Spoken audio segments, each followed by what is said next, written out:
Hey everyone, Gil Gross here, post-match. Stefanos Tsitsipas versus Daniil Medvedev 2021 Roland Garros quarter-final.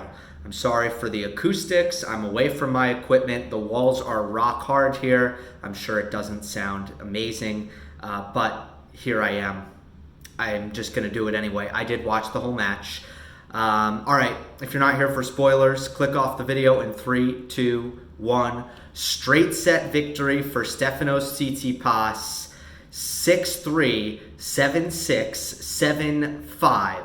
A massive win in the young Greek's career with all the pressure on him as the favorite to win this match and turn around a 6-1 negative head-to-head against one of his chief rivals in Daniil Medvedev, and he does it in pretty convincing fashion. Another stepping stone in his career. Felt a lot like the quarterfinal victory last year against Andrei Rublev, which was his biggest win in a major to date. I would say this surpasses that, and now he has a very, very big match upcoming in the semifinal against Alexander Zverev. So I was very impressed given the circumstances with how Tsitsipas handled all of that pressure because it was squarely on him. Medvedev had nothing to lose, and not only did Stefanos close out the match drama-free, even though it kind of snuck up on him, suddenly it was match point after Medvedev had 40 love to force a tiebreak in the third set,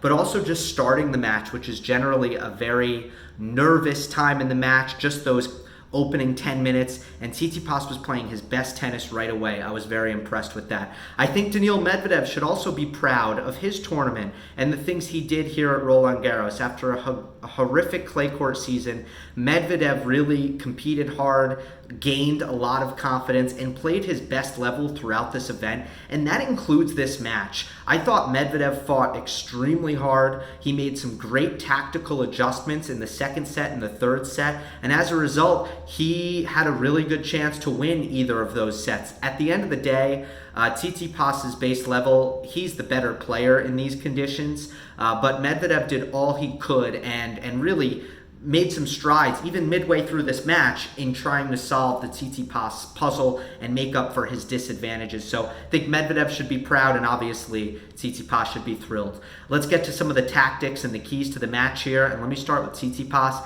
It starts with the return of serve.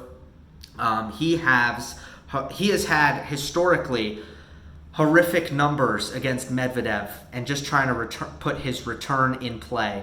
Now, granted, some of these matches have come at the World Tour Finals, in that speedy indoor hard court, Australian Open, another fast hard court where the ball skids off the court.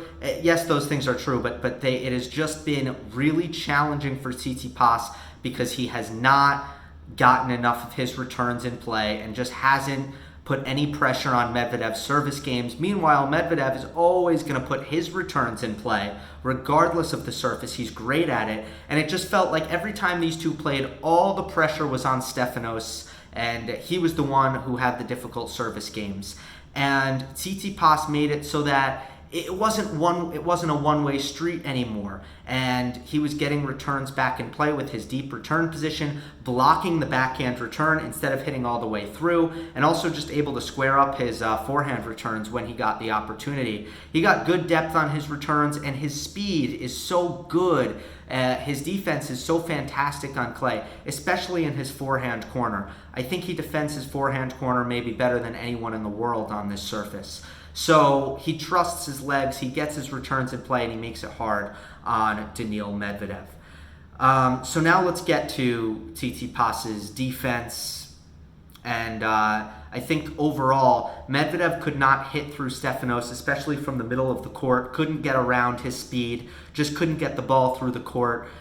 He needed to kind of reach deep into his bag of tricks in order to ultimately finish off Tsitsipas and beat his defense.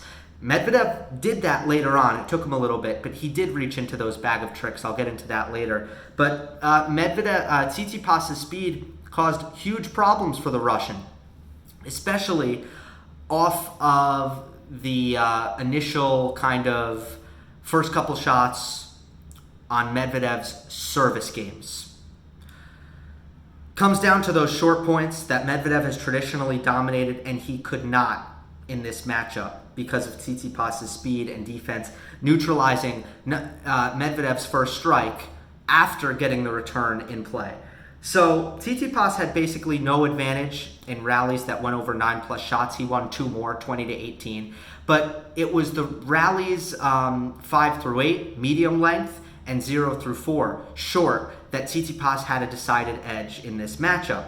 And a lot of that has to do with Tsitsipas's dependable, high-margin, repeatable forehand aggression.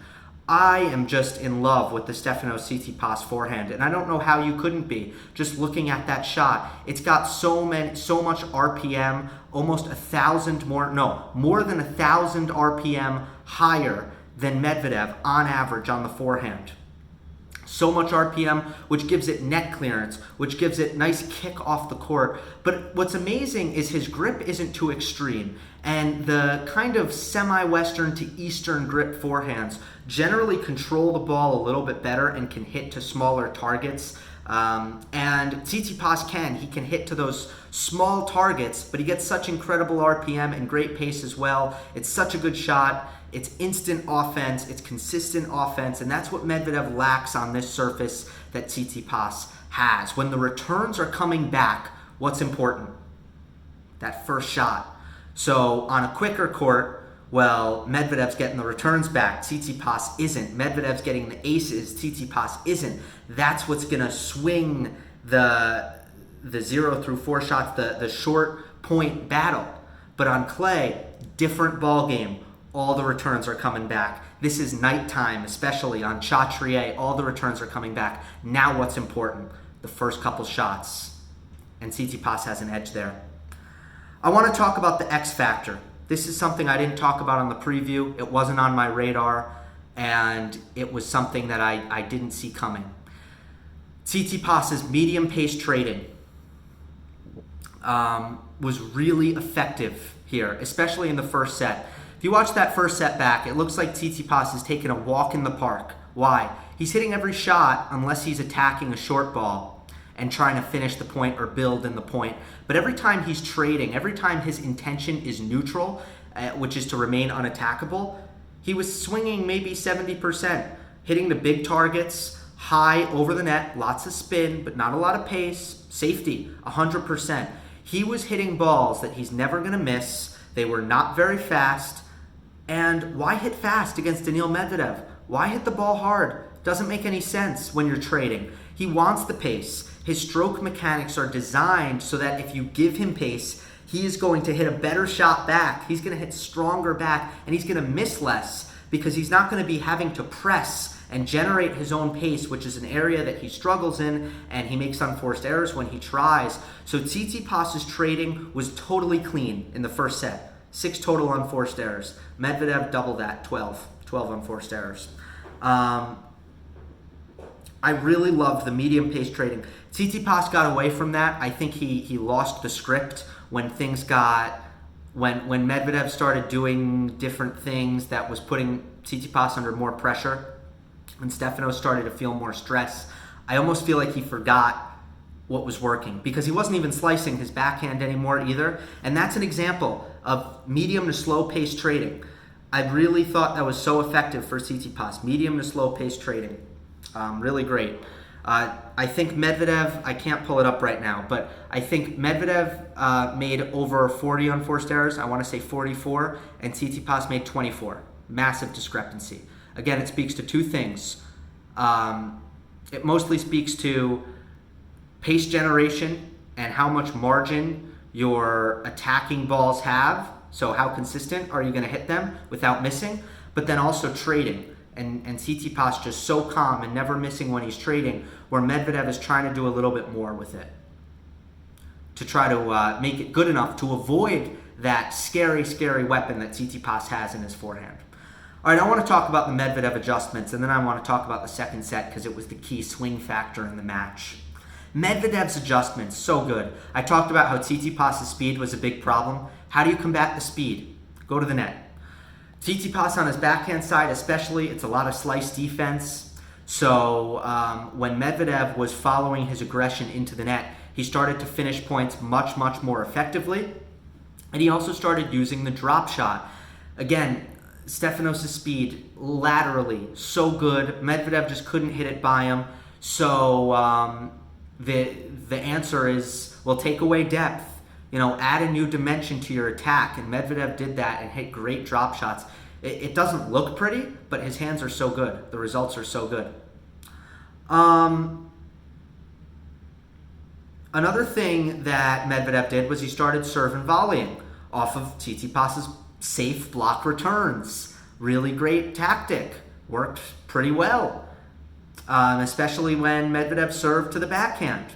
And then a third adjustment was an attempt to stop letting Tsitsipas set up his first forehand so easily, and to try to strip him of some time, rush that shot a little bit, just take the effectiveness away. Medvedev moved in on his return, moved up his return position, started doing much better on second serve return points, not letting Tsitsipas's kick serve drag him all the way off the court on the ad side, and also just forcing Tsitsipas to make more errors on the first ball by just rushing him a little bit, just taking a little bit of time away. So these were amazing adjustments by Medvedev. They were pretty familiar ones because Medvedev did all of those things against Nadal in the US Open final after going down 2-0. Move up the court position and get to the net. Those were the two things that he did. So I was getting real flashbacks to that match, and Medvedev did great. That was another match Medvedev couldn't hit through, right? Can't hit through the defense of Nadal. So go to the net, go to the net, go to the net. And same thing here against Tsitsipas. Remember, it takes a great defender, very fast. He didn't have any problems against Bublik or Opelka or a tired Christian Garin, right? But this is a different animal in Stefanos Tsitsipas. Let me talk about the second set. This was the turning point. Medvedev, again, with those adjustments, when he first implemented those adjustments, not only did they work, but Tsitsipas lost his first serve, started missing every first serve, just terrible first serving in that second set after doing great in the first set on his first delivery. So, and then Tsitsipas also started making some unforced errors on neutral balls by just going for too much because suddenly he was feeling the pressure. So Medvedev got into a position to win this second set. He had 2 set points at 4-5 Tsitsipas serving. And the first one was rather inexcusable backhand return miss in the net, which is, out of all the shots, probably the one that's going to keep Medvedev up at night. Not the underhand serve. I think it's going to be that one. Then on the next ball, Tsitsipas hits the tape. So it was that close to Medvedev winning the second set. And then Daniil just couldn't really make the adjustment steps to get out of the way of the ball. And the forehand jammed him. And it goes wide. And then Tsitsipas, I believe, plays some very nice points from there to ultimately force 5-all or force the tiebreak. I think force 5-all. And then it goes to a second set tiebreak. In the second set tiebreak, keep in mind some of the themes that I've talked about. Well, what a coincidence. Love all. Here are the 2 mini breaks for Tsitsipas. Love all. Medvedev misses a ball right down the middle of the court.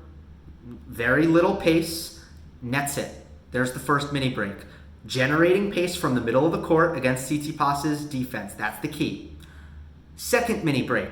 Second serve Medvedev. Tsitsipas rips a forehand down the line, rips a forehand inside out, rips a forehand inside in. Medvedev's a great defender. It takes 3 shots, 3 great shots. But what is it? Repeated, high margin forehand aggression. I thought it was a great summation of how the match played out right there. So that was the second set tiebreak. I don't want to get into Medvedev's underhand serve on match point. Come on, it's not... Look, questionable decision. I thought that he did it as a tactical decision. He said he was saving it for a big point. He thought that he could surprise Tsitsipas. It didn't work. That didn't decide the match. Let's be real. So I don't want to parse that too much. I think I've covered everything here, but just a really big win for Tsitsipas. Medvedev did his best, but the surface makes a difference here, and it's about a lot of it is about a forehand with high RPM, high racket speed, high level of precision. You combine that with great defense, a great kick serve, and a return that works on clay, that doesn't work so well on the quicker surfaces, and you have an animal in Stefanos Tsitsipas that even the best version of Daniil Medvedev can't quite compete with. Hope you enjoyed. Don't forget to subscribe. I'll see you next time.